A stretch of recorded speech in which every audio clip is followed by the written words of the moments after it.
Gold, silver and bronze.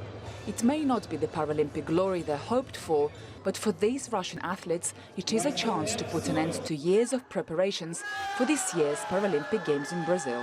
Banned from the Games over state-run doping, these elite athletes took part in an alternative competition outside of Moscow instead.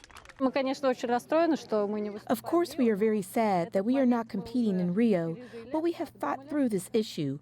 We treat this competition in the same way as we would the Paralympic Games. We have been preparing for so many years, so here we are showing the same results. Our mood is the same as it would be in Rio.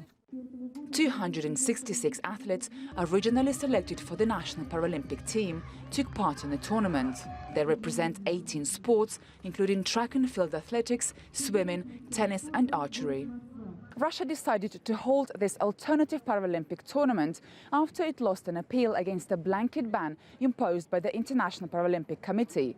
The dispute centers around the World Anti-Doping Agency report that alleges that Russia's sports ministry and the security services covered up hundreds of doping cases across Olympic and Paralympic events.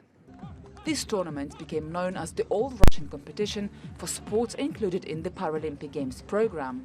Some results here have beaten current world records, but it's unlikely to be taken into consideration by international sporting officials.